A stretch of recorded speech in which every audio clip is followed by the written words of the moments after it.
A man lies broken on a foreign shore, and the world has no idea that the story of his survival will outlive every empire that comes after it. Nearly 3,000 years old, and it's still being read, filmed, and retold today, the tale of a king who fought in one of history's most famous wars, only to spend the next 10 years fighting his way home. This is the story the Greeks called the Return, the Nostos. And underneath the monsters, the witches, and the wrath of an angry god, there may be something far more real hiding in its bones, actual memories of a lost civilization, actual sailing routes, actual palaces that once stood exactly where the poem says they did. By the time the war at Troy finally ended, it had already dragged on for a full decade. Thousands of men from across the Greek world had crossed the sea to lay siege to that city, and by the time its walls finally fell, an entire generation of warriors had grown old in the fighting. Among them was a king from a small, rugged island in the west, a man better known for his cunning than his brute strength, though he had plenty of both. He was the one who dreamed up the trick that finally broke Troy's defenses, a massive wooden horse, presented as a peace offering, secretly packed with armed men waiting for nightfall. When the Trojans dragged it inside their own walls, they sealed their city's fate without realizing it. That night, the horse's hidden soldiers slipped out, threw open the gates, and let the rest of the Greek army pour into the city. What followed was less a battle than a massacre. One of the great cities of the ancient world burned to the ground in a single night, its people slaughtered or dragged off into slavery. Among the men responsible was this clever king, a warrior every bit as lethal as he was sharp-tongued. He and his soldiers had earned their homecoming. But the gods, it seemed, had other plans. The fleet that set sail from the ruins of Troy didn't get far before things started going wrong. Their first stop was the land of a Thracian people allied with the Trojans, and the king's men, flush with victory and hungry for more plunder, sacked the coastal town without much resistance. But instead of loading up their ships and leaving while they still could, they lingered, drinking captured wine and slaughtering captured livestock late into the night. Their commander begged them to move faster. They ignored him. By morning, reinforcements had arrived from the interior, trained fighters on foot and on chariots, vastly outnumbering the raiders still finishing their feast. What followed was a desperate, bloody retreat back to the ships, with men dying on the beach for every ship in the fleet. It was the first hard lesson of the journey. Glory earned at Troy meant nothing if you didn't have the discipline to leave when it mattered. Bruised and thinned in number, the fleet pushed on, and that's when the voyage stopped being a war story and started becoming something closer to a nightmare. A violent storm caught them near the southern tip of Greece and blew them completely off their intended course, out past the edges of the world they knew. When the winds finally died down, they found themselves somewhere no Greek sailor had charted before, a strange coastline where the local people spent their days in a hazy, contented stupor, feeding on the fruit of a mysterious plant. A handful of the king's men went ashore to investigate and never came back for their ship. When their commander found them, they were sitting in the sand with the locals, completely uninterested in ever leaving, having lost all memory of home the moment the plant touched their lips. He had to drag them back to the ships by force, tying them down to stop them from jumping overboard and swimming back to shore. That should have been a warning. It wasn't heeded. The next island they landed on looked deserted enough, mostly wild goats grazing on open hillsides, with a single massive cave carved into a nearby cliffside. Curious, and hoping for supplies, the king took a small party ashore to explore it, bringing along a skin of unusually strong wine as a gift for whoever might live there. What they found instead was one of the most infamous creatures in all of Greek storytelling, an enormous, one-eyed shepherd, tending flocks far larger than any human community could manage alone. At first, the giant seemed almost hospitable, if a little rough around the edges. That impression didn't last. The moment he realized he had uninvited guests hiding inside his cave, he rolled an immense boulder across the entrance, trapping them inside, then reached down, snatched up 2 of the sailors, and ate them raw for his evening meal. He did the same the next morning. And the morning after that. There was no way to fight him directly, he was simply too strong, and the boulder blocking the entrance was too heavy for a group of exhausted men to move. So the king did what he always did best, he thought his way out. He offered the giant the strong wine he'd brought as a gift, again and again, until the creature finally collapsed into a drunken sleep. Then, with a stake sharpened and heated in the fire, the surviving sailors drove it straight into the giant's single eye. Blinded and howling in pain, the giant tore the boulder away from the cave entrance to let his flocks out to graze, feeling along their backs to make sure none of the humans were trying to escape riding on top of them. He never thought to check underneath. The king and his surviving men had lashed themselves to the bellies of the giant's own rams, slipping past him in the chaos and finally making it back to their ships. It should have ended there, a clever escape from an impossible situation. But the king made one fatal mistake. As his ship pulled away from the shore, he couldn't resist shouting back his own name, boasting of his victory to the blinded giant on the cliffs above. It was an act of pure pride, and it would cost him everything. The giant, it turned out, was no ordinary monster. He was the son of the sea god himself. And from that day forward, the god of the sea would make it his personal mission to see that this king never made it home. The curse was already spoken, and there was no taking it back. Somewhere far below the waves, the god of the sea had heard his own son's name cried out in pain, and he would not forget it. But for now, the king and his surviving crew had no idea what was coming. All they knew was that they were still alive, still afloat, and still desperate to get home. Their next stop seemed almost too good to be true. They landed on a strange floating island ruled by a minor god entrusted with control over the winds themselves, a being who lived in a bronze-walled palace with his 12 children, feasting endlessly in what looked like paradise. For an entire month, the exhausted sailors were treated as honored guests, fed lavishly, and allowed to rest for the first time in what felt like years.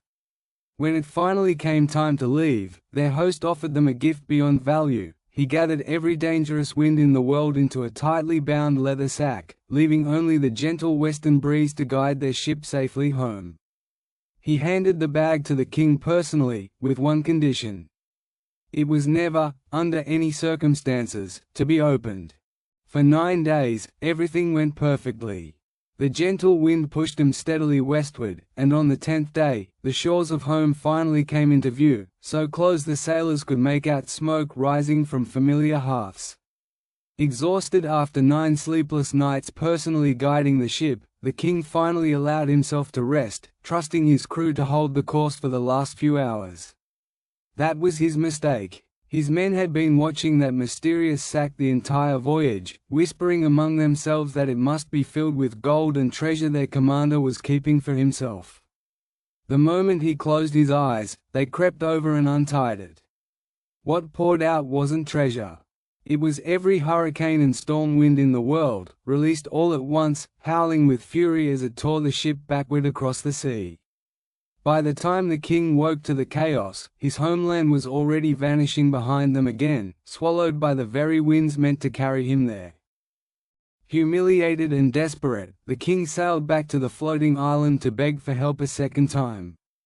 But the god of the winds refused to see him. A man cursed so openly by the gods, he said, was not someone he wished to help again. Whatever protection had been offered once would not be offered twice. There was nothing left to do but sail on, further from home than ever, deeper into unknown waters. What came next was worse than anything they had yet faced. They found a narrow, well-sheltered harbor and anchored 11 of their 12 ships inside it, while the king, wary after everything that had already gone wrong, kept his own ship moored just outside, tied to a rock at the harbor mouth. It was a decision that would save his life. He sent a small scouting party ashore to see who lived nearby. They found a young woman drawing water from a spring, who directed them toward the home of her father, the local ruler. It seemed like an ordinary enough encounter, until they stepped inside and the ruler snatched up one of the scouts and ate him on the spot, in full view of the others. The surviving scouts ran for their lives, but the alarm was already raised. This ruler belonged to a race of giants, far larger and more numerous than the Cyclops. They had barely escaped before, and they lived along the cliffs surrounding the very harbour where 11 of the king's ships now sat trapped. As the fleeing sailors scrambled back toward the water, the giants gathered by the hundreds along the cliff tops above the harbour and began hurling boulders down onto the ships below, smashing hull after hull to splinters. Those thrown into the water weren't given the mercy of drowning. The giants speared them like fish and carried them off to eat. 11 ships were destroyed in minutes. Only the king's own vessel, moored safely outside the harbour's mouth, was able to cut its ropes and row away before the giants could reach it. Of the small fleet that had survived Troy, the storms, the giant Cyclops, and the sacking of Ismarus, only a single ship remained. Everyone else, hundreds of men who had fought together for 10 years at Troy, was gone in a single afternoon. What followed was a long, grim, and silent voyage. The survivors on that last remaining ship had little left to say to one another. They drifted on until they reached a green, wooded island where smoke curled up from somewhere deep in the trees. Splitting into 2 groups to search for supplies, one party ventured inland and found a grand stone house at the center of a forest clearing, strangely surrounded by wolves and lions that showed no aggression at all. They simply lounged around the entrance like tame dogs. From inside, a woman's voice could be heard singing, beautiful and strange, accompanied by the rhythmic clack of a loom. The sailors were welcomed inside and offered a magnificent feast, until, one by one, they began to notice something horribly wrong. Their voices were changing. Their bodies were shrinking, sprouting bristles, curling into new and unfamiliar shapes. Within moments, every man who had eaten that feast had been transformed into a pig, still possessing their human minds but trapped inside animal bodies, herded into pens by their smiling hostess exactly like livestock. Only one sailor had held back from the feast, suspicious enough to watch from outside. He ran back to warn the king, who immediately set off alone to rescue his men, sword drawn, fully expecting to die trying. On the path through the forest, he was intercepted by a young traveler who turned out to be the messenger god in disguise, taking pity on the doomed rescue mission.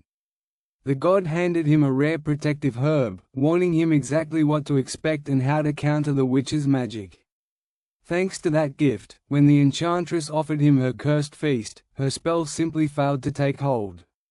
Furious that her magic hadn't worked, and now facing a very angry armed king with a sword at her throat, the witch had little choice but to surrender. She agreed to restore his transformed men, and remarkably, the two ended up becoming something like allies, then lovers, with the king and his crew remaining as welcomed guests on her island for an entire year, finally able to rest, eat well, and recover from everything they'd survived. But eventually, the crew grew restless. However comfortable the island was, it wasn't home.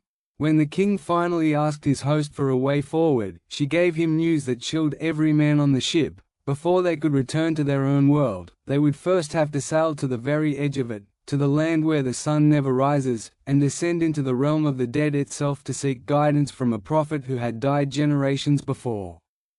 They sailed for days until the world itself seemed to thin out around them, the ocean giving way to a shoreline where no sun ever rose and no crops ever grew.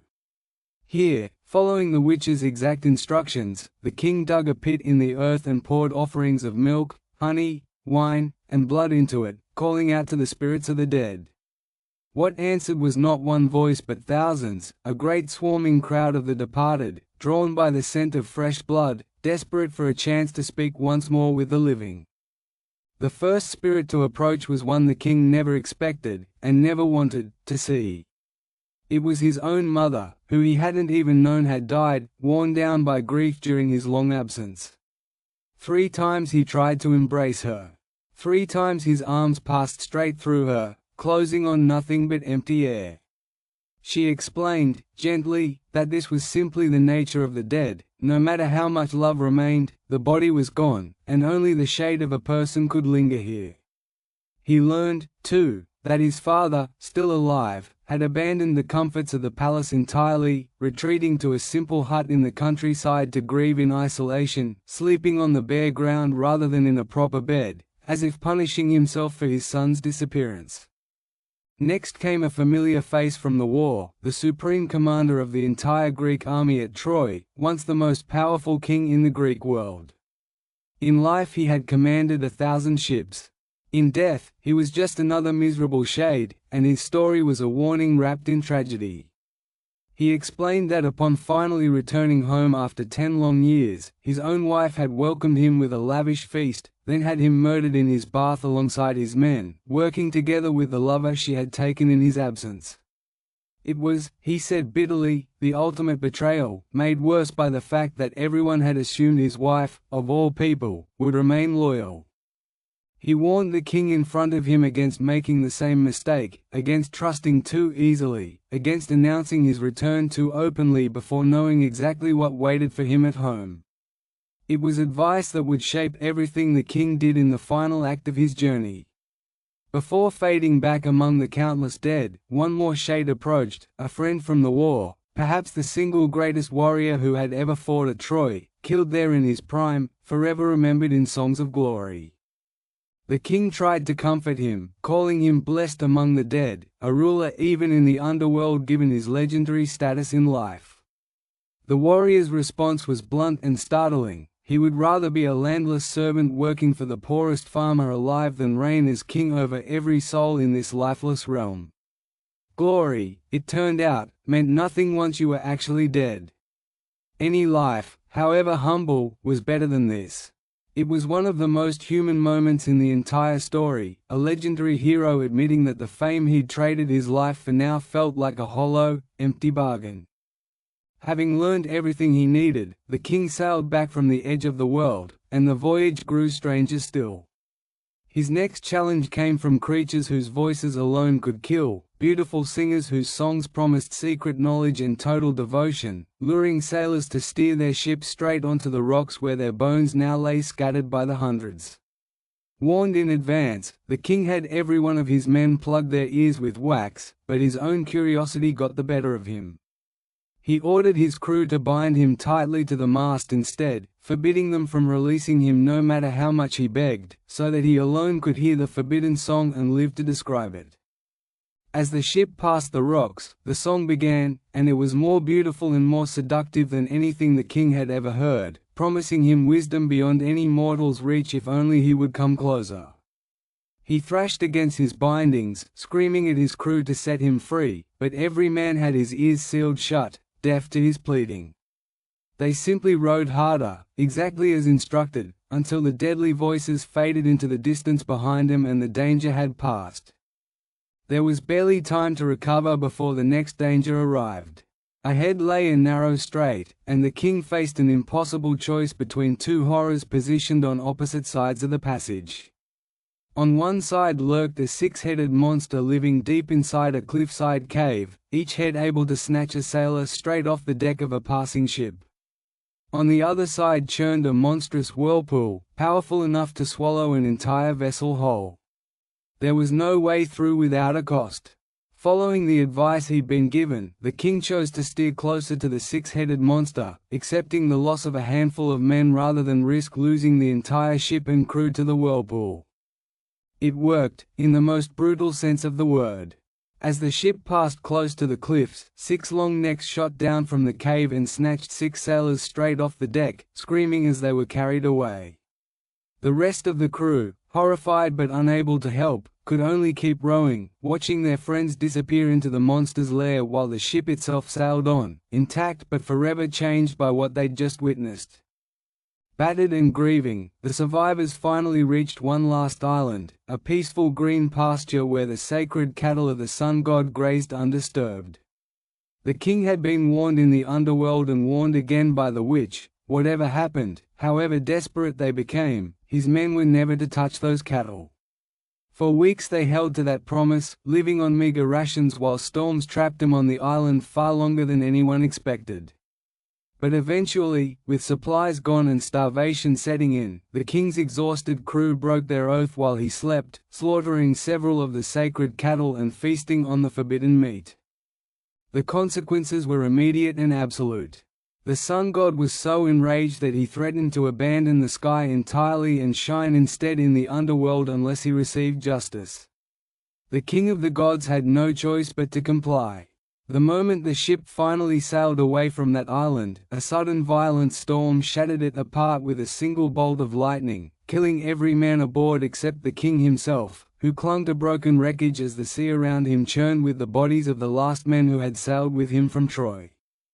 Alone now, truly alone for the first time in the entire voyage, the king drifted for days on nothing but a broken piece of his own ship, carried by currents to a remote island where a minor goddess lived in complete isolation.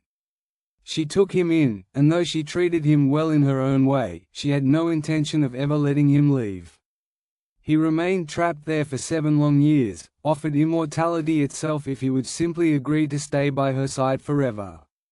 He refused, again and again, spending his days sitting on the beach staring out at a horizon he could never reach, grieving for a home he wasn't even sure still remembered him. It took the direct intervention of the gods themselves to finally free him. Moved by his suffering, one of his divine protectors pleaded his case, and the king of the gods sent his personal messenger down to order the goddess to release her captive at last. Reluctantly, she agreed, helping him build a small raft and sending him off with supplies for the journey. But the god of the sea had not forgotten his old grudge. The moment the raft came within sight of land, he summoned one final storm, tearing the vessel apart and leaving the king to swim, exhausted and half-drowned, the last desperate distance to shore. He washed up, finally, on the shore of a kind and hospitable people, found half dead on the beach by a young princess who, rather than fleeing in fear, treated him with remarkable compassion. She brought him to her father's magnificent palace, where he was welcomed as an honored guest, fed, clothed, and finally, after telling his entire extraordinary story to a hall full of astonished listeners, offered a ship and crew to carry him the rest of the way home. But arriving home safely was only the beginning of the final challenge. Back on his own island, everything had fallen apart in his absence. Dozens of arrogant men, convinced their king was dead and gone forever, had taken over his palace, eating his food, drinking his wine, and pressuring his wife to choose one of them as her new husband. His son, still just a teenager when the war began, had grown into a young man surrounded by enemies in his own home, watching helplessly as strangers destroyed everything his family had built. Rather than announce his return openly, remembering the fatal mistake made by his old commander, the king disguised himself as a ragged beggar, slipping quietly back into his own home unrecognized by anyone except his elderly, half-blind dog, who, remarkably, still remembered his scent after 20 years and died peacefully moments after seeing his master one final time. Working with his son and a handful of loyal servants who alone recognized him, the king watched and waited, enduring insults and abuse from the very suitors occupying his home, gathering information, and slowly putting a plan into motion. His faithful wife, still unaware her husband had returned, announced a contest to finally settle the question of remarriage. Whoever among the suitors could string her husband's massive war bow and shoot an arrow cleanly through a row of 12 aligned axe heads would win her hand. One by one, the suitors tried and failed even to bend the bow enough to string it, humiliated in front of the entire hall. When the disguised beggar finally asked for his turn, he was mocked and nearly refused outright, but was eventually allowed to try, if only for the amusement of watching him fail too. Instead, he strung the great bow as easily as a musician tuning an instrument, and with a single fluid motion, sent an arrow flying clean through all 12 axe heads without so much as grazing the metal.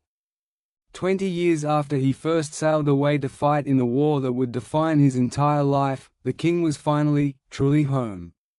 Whether every detail of his journey was invented, remembered, or somewhere in between, the story itself has never stopped being told, carried forward for nearly 3,000 years by every culture that has ever understood what it means to fight your way back to the people you love.